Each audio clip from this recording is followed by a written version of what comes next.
Hi friends, சொரா புட்டு எப்படி செய்யறதுன்னு பார்க்கலாமா. சொராவை மசிச்சுட்டு உப்பு போட்டு வேக வச்சு எடுத்துக்கோங்க. எடுத்ததுக்கப்புறம் ஒரு கடாய் அடுப்பில் வச்சு கொஞ்சம் சோம்பு போட்டு வறுத்து எடுத்துக்கலாம். வறுத்து எடுத்துக்கின்னு தனியாக தட்டில் மாற்றிக்கலாம். எண்ணெய் ஊற்றாத வறுத்துக்கோங்க. இதுக்கப்புறம் நான் பெரிய சைஸ் வெங்காயம் நல்லா ஒரு 6 வெங்காயம் கட் பண்ணி வச்சுருக்கேன். இது கூட நான் முட்டை போட்டு தான் இன்றைக்கி செய்ய போகிறேன். இது நல்லாயிருக்கும். முட்டை போட்டு செஞ்சிங்கன்னா சொரா புட்டு நல்லாயிருக்கும். ஃபஸ்ட்டு கொஞ்சம் பாதி வெங்காயம் போட்டு நல்லா வதக்கி விட்டுருங்க. அதையும் வதக்கி விட்டுட்டு அதுக்கப்புறம் உப்பு சால்ட்டு கொஞ்சம் போட்டு கொஞ்சம் மஞ்சள் பொடி போட்டுக்கலாம். அதையுமே சேர்த்து நல்லா வதக்கலாம். வெங்காயம் வதங்கி வந்ததுக்கப்புறம் நான் ஒரு 6 முட்டை எடுத்து உடச்சி வச்சுருக்கேன். அதையுமே போட்டு கொஞ்சம் பொடி மாஸ் பண்ணிடலாம். வதக்கிடுங்க. முட்டையை போட்டு நல்லா கிண்டி விட்டு ஃபைனலாக கொஞ்சம் பெப்பர் போட்டுங்க. பெப்பர் போட்டு அதையுமே வதக்கி விட்டு இந்த பொடி மாசை தனியாக எடுத்து வச்சுக்கலாம். மீன் கூட உடனே போடக்கூடாது. இப்போ அதே கடாயிலே லைட்டாக ஒரு 2 ஸ்பூன் அளவுக்கு எண்ணெய் விட்டுக்கலாம்.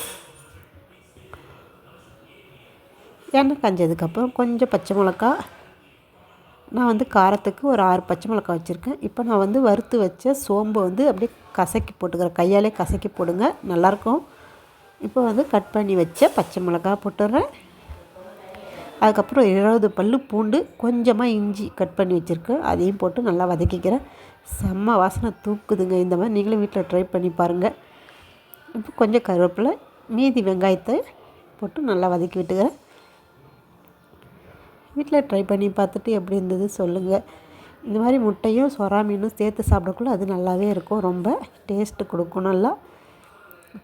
இப்போ இந்த மீனுக்கு தகுந்த உப்பு போட்டு கொஞ்சம் மஞ்சள் பொடி போட்டு வதக்கிடலாம். இப்போ நான் மீனுடைய தோலெலாம் எடுத்துட்டு உதிர்த்து வச்சுருக்கேன்.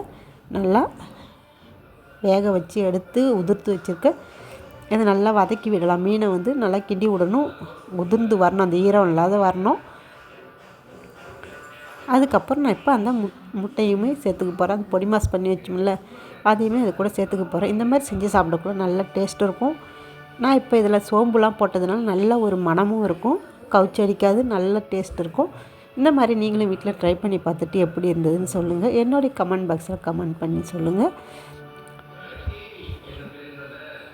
ஃபைனலாக கொஞ்சம் கொத்தமல்லி போட்டு இறக்கிடலாம்.